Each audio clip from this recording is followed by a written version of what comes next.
नमस्कार दोस्तों, दिस इज Bhalesh, you are watching BKRB। दोस्तों, कुछ इंप्लीमेंट बहुत तेजी के साथ क्रिएट हो रहे हैं अराउंड द इंडिया। उसमें से फर्स्ट इंप्लीमेंट जो न्यूज निकल के आ रही है, मीडिया से छन छन के आ रही है, उसमें जब इंडिया और पाकिस्तान का जो कॉन्फ्लिक्ट चल रहा था, ऑपरेशन सिंदूर के नाम से इंडिया पाकिस्तान के अंदर कार्रवाई कर रहा था, उस दौरान न केवल तुर्की के ड्रोन वगैरह पाकिस्तान की मदद कर रहे थे, बल्कि तुर्की और अजरबैजान के कुछ सैनिक भी पाकिस्तान की जोरदार मदद कर रहे थे। हालांकि यह अलग बात है कि वो इंडियन कार्रवाई में मारे गए। तुर्की के 2 ड्रोन ऑपरेटर इंडियन आर्मी के, इंडियन एयरफोर्स की कार्रवाई में मारे गए। जिस तुर्की की हम लोगों ने मदद की भूकंप आने पे, उनको दवाई भेजी, कोरोना काल में हमने मदद की, वैक्सीन भेजी, एजिथ्रोमाइसिन टैबलेट भेजी थी, उसी तुर्की ने गद्दारी जो की हिंदुस्तान के साथ, वो पाकिस्तान की मदद करके न केवल हथियार बल्कि अपने सैनिक तक वहां पे डिप्लॉय किए, और न केवल तुर्की बल्कि अजरबैजान ने भी। इससे हमें पता होना चाहिए कौन अपना कौन पराया, कौन कैसे लोग हैं। निश्चित तौर पर मदद करना इंसानियत होता है, मगर कुछ आपका नजरिया भी होना चाहिए। दूसरा दोस्तों, हमने उसके ड्रोन की जो हवा निकाली, पंचर किया, वो सारा एक्सपोज हो गया। अब शायद वो पछता रहा है, न केवल अपने ड्रोन का कबाड़ करके, अपने वेपन्स का कबाड़ बना के, बल्कि अब जो राष्ट्रवादी इंडियन है, आजकल हमारी यूनिटी जो है बहुत मायने रखती है, और जिस तरह से इंडियंस यूनिटी बना के खेल रहे हैं पूरे वर्ल्ड के अंदर, वाकई काबिले तारीफ है कि सारे इंडियन ने एक टारगेट सेट किया है कि जो तुर्की हमारे टूरिस्ट पे उसकी जीडीपी बेस करती है, उसकी जीडीपी सर्वाइव करती है, शायद 12% उसकी जीडीपी ओनली टूरिस्ट पे डिपेंड है, और उसमें सबसे ज्यादा योगदान, आधे से ज्यादा योगदान इंडियन टूरिस्ट का है। तो इंडियंस ने तय किया, टूरिस्ट कंपनियों ने तय किया इंडियंस की, कि हम तुर्की अब ना जाएंगे, ना वो लेके जाएंगे। उन्होंने कैंसिल कर दिए सारे ट्रिप। और न केवल तुर्की के बल्कि अजरबैजान की भी यही हालत है। अजरबैजान की जीडीपी में भी इंडियंस टूरिस्ट का बहुत बड़ा योगदान है। और उसके अलावा दोस्तों, जो तुर्की की सेव है, उसका भी हमने बाइकआउट शुरू कर दिया है। तो बहुत अच्छी बात है कि इंडियन यूनिटी बना के पूरी दुनिया को अपनी उंगलियों पे नचा रहे हैं। मगर दोस्तों, सबसे बड़ी एक स्टोरी सामने आ रही है कि जो बांग्लादेश है, जो उछल कूद कर रहा था अपने अब्बू को देख के, और अब्बू की जिस तरह से रैप्टे मार के इंडिया ने पिटाई की, शायद काफी अकल आई लेकिन पूरी आई नहीं। अब एक न्यूज आ रही है वहां से छनके कि चाइना और पाकिस्तान मिलके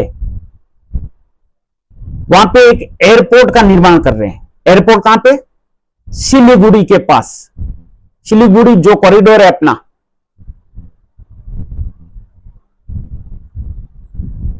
नेपाल, भूटान और जो if I not wrong Sikkim के बीच की जो, और बांग्लादेश के बीच का जो शो कॉल्ड बांटने वाले हमारे लीडर थे, चाचा और राष्ट्रपिता,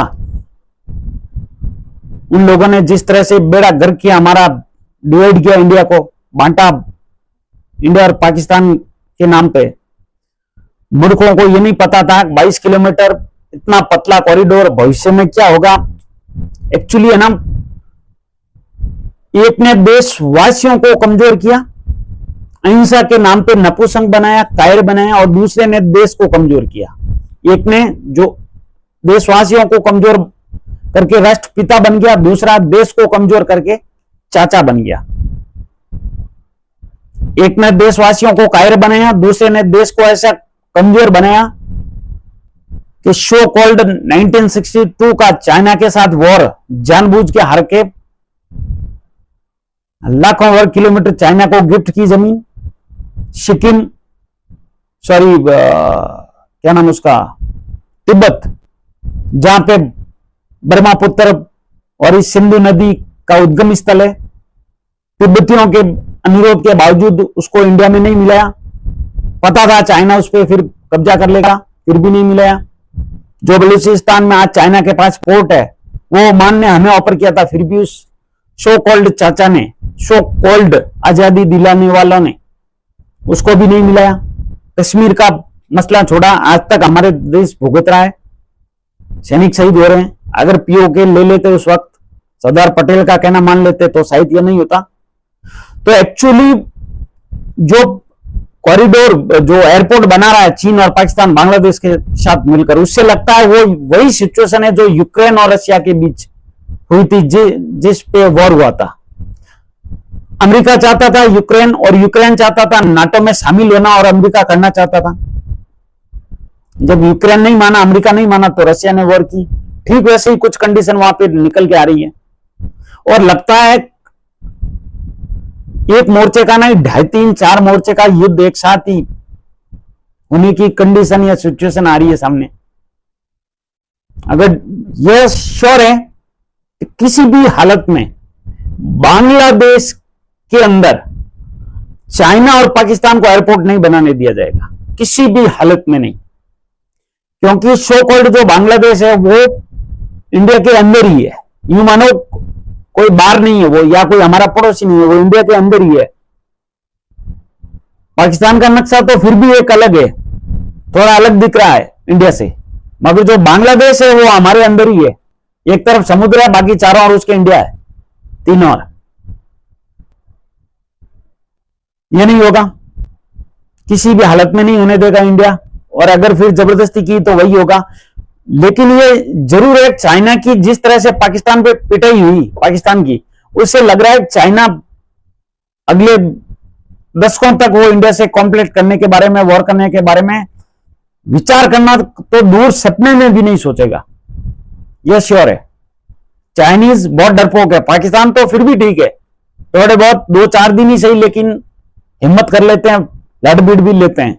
मगर चाइनीज में इतनी भी औकात नहीं है, इतनी भी हैसियत नहीं है।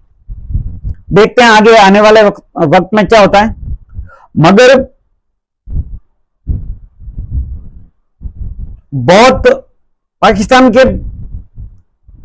अगर ध्यान में रखा जाए तो ये जो वॉर है वो जल्दबाजी में स्टॉप हुई थी, क्योंकि जिस तरह से इंडिया ने मिसाइल हिट की थी उसके सरगोदा एयरबेस पे, उससे लगता है जल्दबाजी में वो इंडिया भी पछता रहा है कि बहुत जल्दी में अपने सीज फायर कर दिया। ये नहीं होना चाहिए था इतना जल्दी, 1-2 दिन और पीटते। मगर दुनिया को भी देखना पड़ता है, निश्चित तौर पर भी। मैं भी वहां पे उस वक्त उदास था, निराश था, और हर राष्ट्रवादी था, हो भी क्यों ना हो। जिस तरह से हम फ्रंट से लीड कर रहे थे, पिटाई कर रहे थे, उससे हमें सीज फायर नहीं करना चाहिए था। मगर पूरी दुनिया को, रीति रिवाज को देखना पड़ता है। हमसे ज्यादा हमारी गवर्नमेंट समझदार है, वो सब परिस्थितियों को ध्यान में रखते फैसले लेती है। ऐसा तो है नहीं राष्ट्र विरोधी गवर्नमेंट है, राष्ट्रवादी गवर्नमेंट है हमारी, और हमारे भगवान के रूप में उभरे हैं मोदी जी। निश्चित तौर पर मैं उनको भगवान मानता हूं, और हो भी क्यों ना, जो देश के लिए वो अपना त्याग और समर्पण दिखा रहे हैं, वाकई वाकई हर कोई नहीं कर सकता ये। तो आई होप, मैं तो बहुत एक्साइटेड हूं कि जल्द से जल्द पाकिस्तान के साथ वॉर अगेन स्टार्ट हो और हम रज के पिटाई करें। मैं तो बहुत खुश था, सच में मजा आ रहा था। उस 3-4 दिनों में इतना मजा आया मेरे को। इन सालों को इनकी भैंस की आंख पीटते रहे, रुके ना, पूरे इनको कंगाल करके। इतने बेशरम लोग हैं ये, आज भी नाच रहे हैं, कूद रहे हैं, तो इससे लगता है कि इनको अभी अक्ल आई नहीं।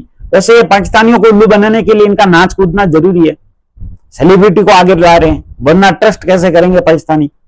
तो उस चीज को ध्यान में रखते हुए सेलिब्रिटी को ला रहे हैं, मीडिया को आगे कर रहे हैं, डरा धमका के। इनके लिए कोई सेलिब्रिटी, एक इनकी DGISPR की वैन खड़ी होती है मीडिया चैनल के आगे, वो डर के तुरंत रिपोर्टिंग पूछ के शुरू स्टार्ट हो जाते हैं।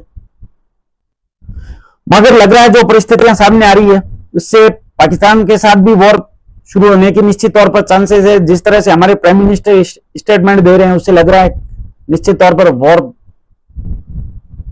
अगेन बहुत जल्द वॉर स्टार्ट होगी। और इस बार गवर्नमेंट ने मेरे ख्याल से मन बना लिया है पीओके लेना ही है। जिस तरह से न्यूज चारों ओर से आ रही है मीडिया और अन्य स्रोतों से, उसे लग रहा है निश्चित तौर पर Indian government specially Modi ji PoK लेने पे सख्त फैसला करने जा रहे हैं। तो देखते हैं आने वाले वक्त में क्या होता है। नई न्यूज के साथ मिलते हैं अगले वीडियो में। तब तक जय हिंद। अगर वीडियो अच्छा लगा तो प्लीज लाइक कीजिए, शेयर कीजिए, सब्सक्राइब कीजिए। जय हिंद, जय भारत, भारत माता की।